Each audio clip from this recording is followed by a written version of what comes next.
Hello, अस्सलाम वालेकुम। उम्मीद है कि आप बिल्कुल खैर वाफियत से होंगे और मेरे यूट्यूब चैनल को आप देख रहे होंगे। डॉक्टर जलील असलम ऑफिशियल, आप इसको देखें और मेरी बातें सुनते चले जाएं।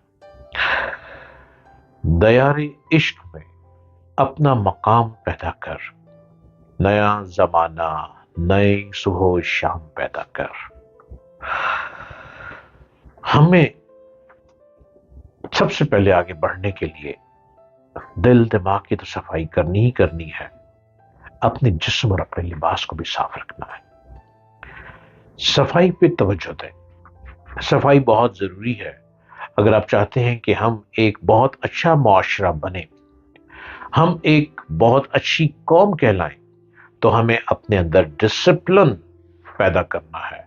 डिसिप्लिन उस वक्त तक हम पैदा नहीं कर सकेंगे जब तक हम अपने इर्द गिर्द सफाई का ख्याल ना रखें। कूड़ा करकट का ढेर हम सड़कों पे ना फेंकें, बल्कि इसको किसी डस्टबिन में डाल दें।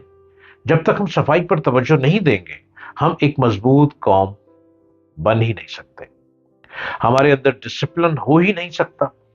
डिसिप्लिन उस वक्त हमारे अंदर आएगा जब हम खुद साफ सुथरे रहेंगे, अपने घर के बाहर के माहौल को भी साफ रखेंगे और किसी भी जगह कूड़ा करकट फेंकने को ना बर्दाश्त करेंगे ना खुद फेंकेंगे।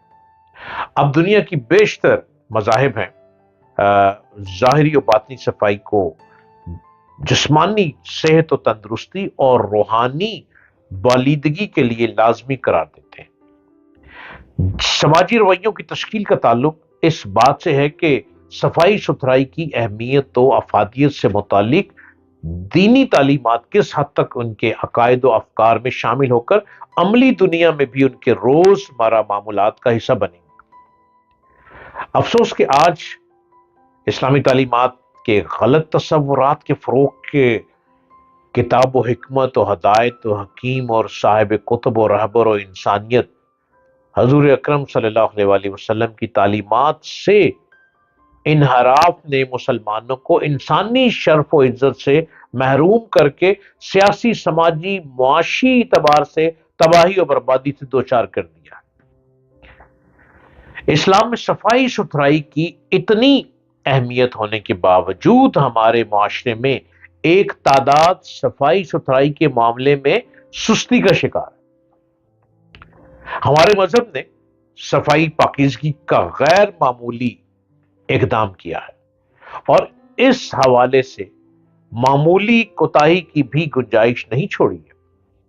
लेकिन आज दुनिया भर की मुस्लिम अक्सरियत आबादियां जहालत, गुर्बत, जहनी पसमानदगी, बीमारी, नादारी के हवाले से जानी जाती। पाकिस्तान, बांग्लादेश, श्रीलंका और मिस्र ही नहीं, हमसाया मुल्क भारत में भी हर अस्पताल में मुसलमान मरीजों की तादाद उनकी आबादी के तनासब से 3 गुना ज्यादा है। इसकी असल वजह यह है कि वो सफाई से कोसों दूर है और अपने घरों, गलियों और मोहल्लों की सफाई सुथराई का एहतमाम नहीं करते। इसके मुकाबले में गैर मुस्लिम जिसके यहां ईमान का कोई तसव्वुर नहीं, उसके घर में चूल्हे को धोए बिना खाना नहीं पकता, वो गुस्ल के बिना भोजन खाना नहीं खाता। गुरु नानक अकीदामंद अपने दरवाजे को सिर्फ इसलिए धोता है कि दरवाजे पर अगर गंदगी होगी तो गुरु दाखिल नहीं होंगे। और हजरत मोहम्मद मुस्तफ़ा सल्लल्लाहु अलैहि वसल्लम ने आपकी उम्मती जान निसार भूल गए कि सफाई और तहारत ईमान का हिस्सा है और गंदगी की जगह पर रहमत के फरिश्ते नहीं आते, बल्कि शैतान शयातीन उतरते और नहुसत बरसती है। मुस्लिम मुआशरों के मुकाबले में सफाई सुथराई से मुतालिक मजहबी तालीमात का जापानी मुआशरत पर गहरा असर दिखाई देता है, जो हमारे उलमा, मुबल्लिगीन और समाजी रहनुमाओं के लिए लम्हा फिक्रिया है। जो लोग पहली बार जापान आते हैं वो मुल्क में सफाई देखकर बहुत हैरान होते हैं। इस सवाल का आसान जवाब तो यह है कि जापान के रिहायशी खुद अपने मुल्क को इतना साफ सुथरा रखते हैं। अगर आप जापान में रहते हैं تو آپ بہت جلد صفائی کا لائف سٹائل اپنا لیں گے۔ آپ لوگوں کی موجودگی میں ناک صاف نہیں کریں گے اور نہ ہی چھینکیں گے۔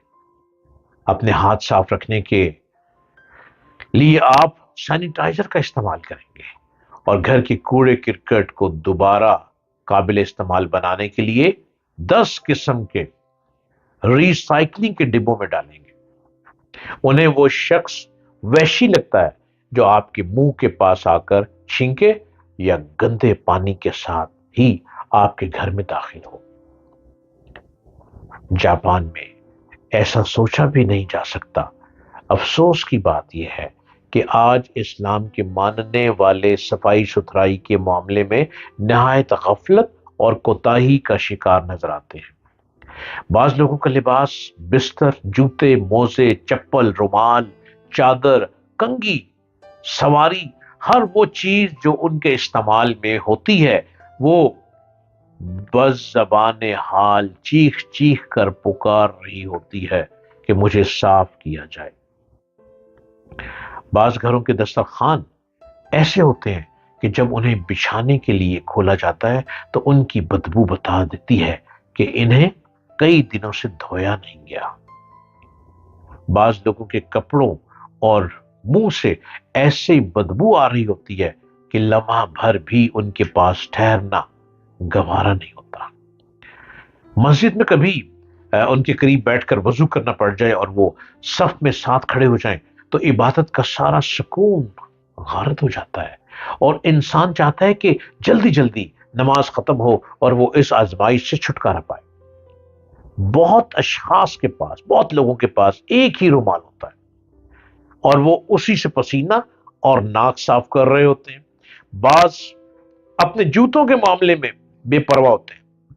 جو جوتے دھل کر صاف ہو سکتے ہیں وہ انہیں بھی کئی دنوں تک بغیر دھوئے اور بغیر صاف کیے ایسے ہی استعمال کر رہے ہوتے ہیں، اور جب وہ جوتے یا موزے اتارتے ہیں تو اس وقت جو بدبو اٹھتی ہے کہ اللہ کی پناہ، بستر کا صاف ستھرا ہونے کے ساتھ ساتھ اس سے بدبو کا دور ہونا بھی ضروری ہے۔